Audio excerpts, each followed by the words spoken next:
I retired 10 years ago from University of Durham, where I was a professor for 20 odd years, and 4 years ago we moved to the south coast in England to be near two of our children.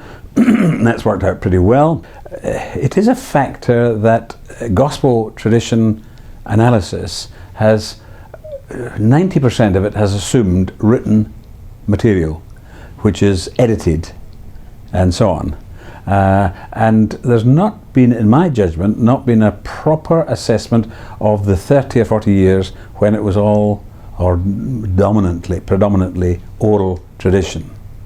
And when you raise this point to people, some of them say, oh well, you can't get back into that because you can only understand the process as editing of some written source. And I just refuse to accept that because these first 30 years are really very important.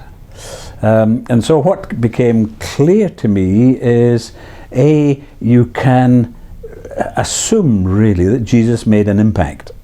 And impact was one of the key words I used.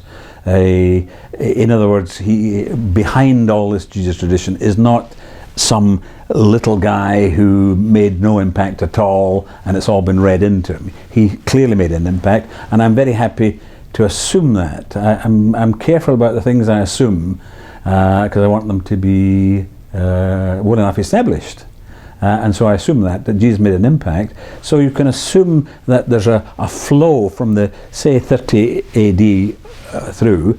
And when you look at the Synoptic Gospels, the first three Gospels, you get a very clear picture of the result of that impact in, say, the 30, 40, 50 years that we're talking about then, that the amazing feature of the Synoptic Gospels is they are so much the same but different.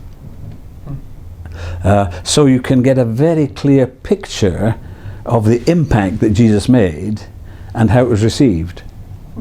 And so in this gap of 30 years before written material, you've got actually quite a large pool of material. There are strands and so on. You can see in the Synoptic Gospels that there was collections of miracles and collections of parables and so on that the Gospel writers have been able to use, but they've told them differently.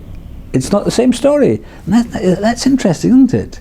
So it was the point that was being made, not the words, as were so important. And so that whole tradition, particularly in conservative Christianity, which insists on the word and makes everything depend on that, is wrong-headed to start on, because it's the sense, it's the impact that's being made through this that's important.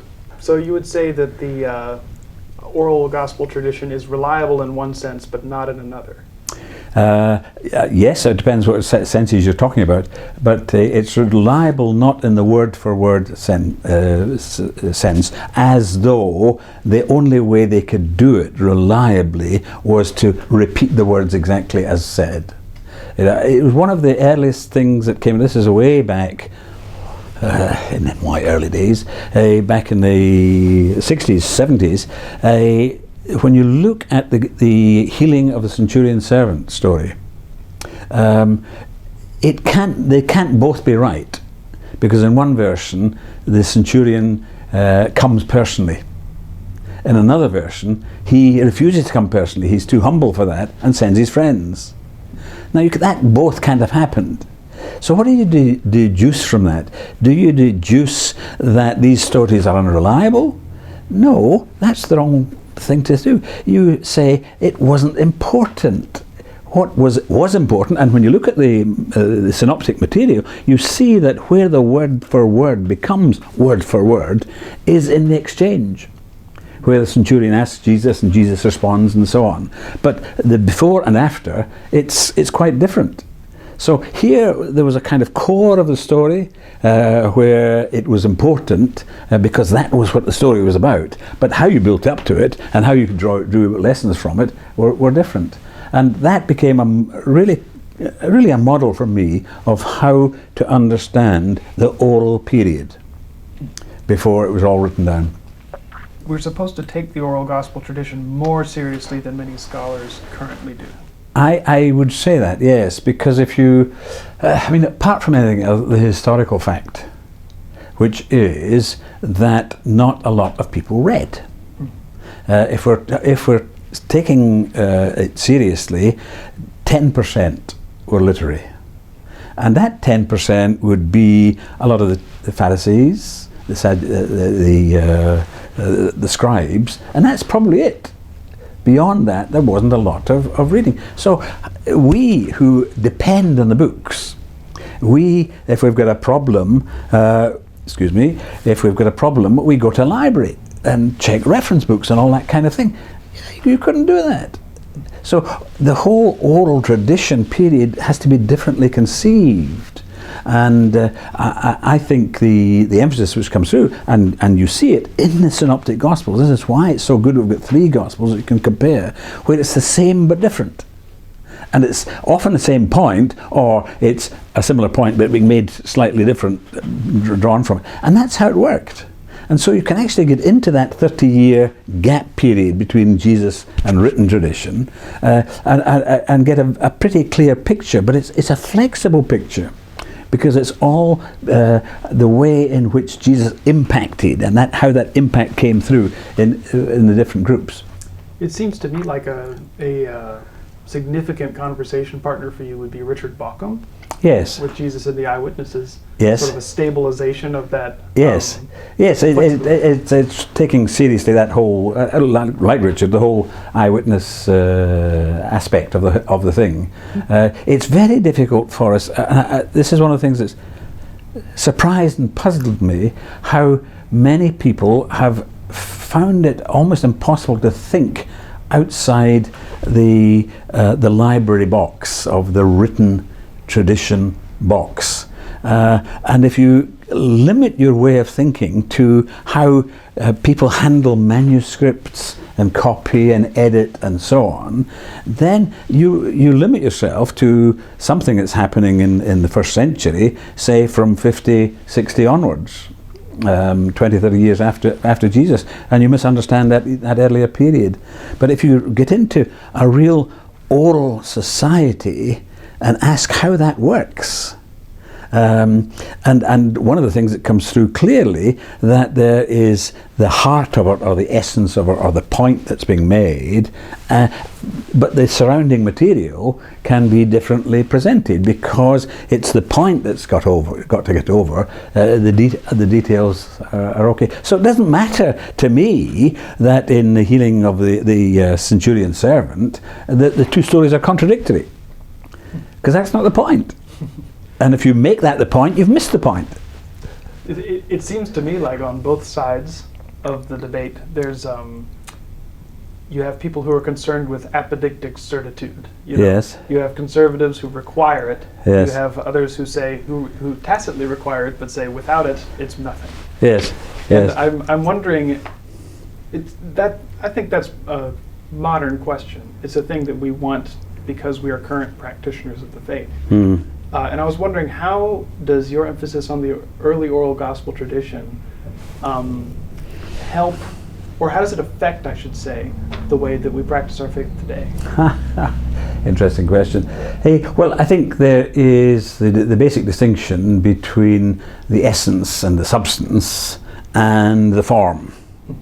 And the recognition that the essence and substance can be the same but differently expressed, or it can be slightly differently slanted and different and so on. And we begin to get that sense of what really mattered to these first disciples.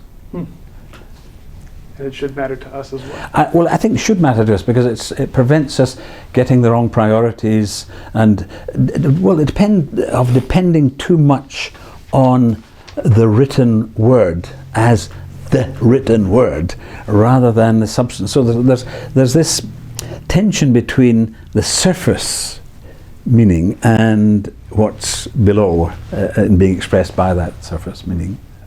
Why these essays now? Why these essays now? Well, because over the years it has become more important to me to recognize the reality of that early earliest period, which was an oral tradition period.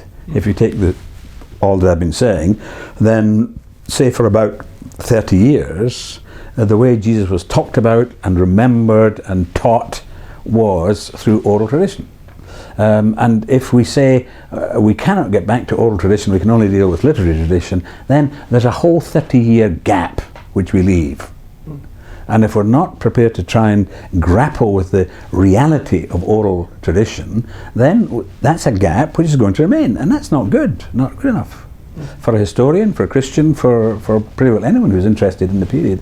So to try and understand more how things functioned in that 30-year period is quite a major challenge to us, which we cannot turn away from. And to whom is this book addressed? Well, it's addressed to those who want to take seriously that challenge, who have recognized, who are ready to recognize, and perhaps it'll help them to recognize the reality of that 30-year gap period, which they need to fill somehow. Otherwise, you've got this huge gap, and there's a Jesus out there who is more remote, because the literary stuff doesn't start to there. So what's in here? And unless you can begin to see that, and this is why I make the point about the impact of Jesus is coming from this side, the analysis we do is coming from the written tradition, the gospel side, and they actually meet. And so you get a clear picture in that oral, what we assume to be the oral tradition, which is the background of the synoptic material. We get a clear picture of what was happening, a clearer picture of what was happening then. What can we look forward to next from you? From me? Oh, well, I'm working on the third volume of my Christianity in the Making.